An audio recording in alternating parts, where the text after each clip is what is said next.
పరంపోరు last year తమిళ్లో release అయ్యి success అయిన సినిమాల్లో ఇది ఒకటి. శరత్ కుమార్, అమిత్ దాస్ మెయిన్ లీడ్ రోల్లో వచ్చిన ఈ సినిమా సెప్టెంబర్ 1 నుంచి ఈటీవీ విన్లో స్ట్రీమింగ్ అవుతుంది. తమిళ ఆడియన్స్ను ఆకట్టుకున్న ఈ సినిమా కంటెంట్లో ఏముందో ఇప్పుడు చూద్దాం. ఇంతకీ పరంపోరులు అంటే ఏంటో తెలుసా? పవర్స్ కలిగిన వాడని మీనింగ్. మూవీ నాకైతే నచ్చింది guys. Perfect revenge thriller story. Sargun చెన్నైలో పేరుకు ఒక ఆర్ట్ గ్యాలరీని నిర్వహిస్తూ తెర వెనుక పురాతనమైన పంచలోహ విగ్రహాలని అదర్ కంట్రీకి స్మగ్లింగ్ చేస్తూ ఉంటాడు. ఒక విలేజ్లోని పొలంలో బయటపడిన పురాతనమైన ఒక పంచలోహ విగ్రహాన్ని రహస్యంగా తక్కువ రేటుకు కొనేసి చెన్నైకి తిరిగి వస్తుండగా రోడ్డు ప్రమాదంలో చనిపోతాడు. అటు ఇటు తిరిగి ఆ విగ్రహం పోలీస్ ఆఫీసర్ మైత్రియన్ దగ్గరికి వస్తుంది. అతను కరప్టెడ్ ఆఫీసర్.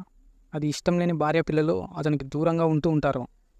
ఆ విగ్రహం ఖరీదు 50 నుంచి 60 కోట్ల మధ్యలో ఉంటుందని తెలుసుకున్న మైత్రియన్ దానిని ఎలా అయినా అమ్మాలి, ఎక్కడ అమ్మాలి అనేది తెలియక అయోమయంలో పడతాడు.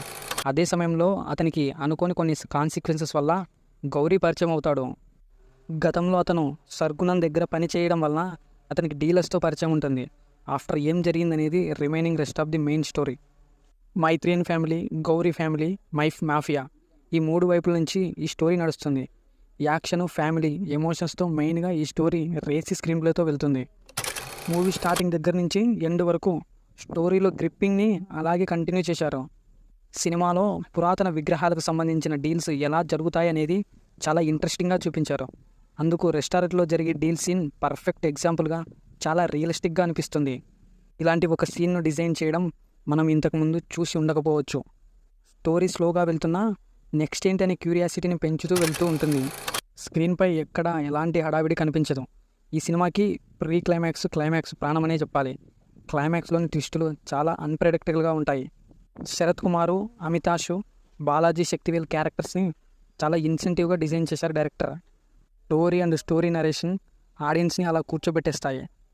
Pondy Kumar photography, Yuvan Shankar Raja camera work స్టోరీకి మరింత సపోర్ట్నిచ్చాయి. అనవసరమైన సీన్లు కనిపించవు. ఈ మధ్యకాలంలో వచ్చిన ఇంట్రెస్టింగ్ యాక్షన్ డ్రామాలో ఈ సినిమా తప్పకుండా నిలిచిపోతుంది. That's it guys. మీరు మూవీ చూస్తుంటే మీకు ఎలా అనిపించిందో కామెంట్ చేయండి. అలాగే మన ఛానల్ని సబ్స్క్రైబ్ చేసుకొని పక్కన ఉన్న బెల్ ఐకాన్ని ఆన్లో పెట్టుకోండి.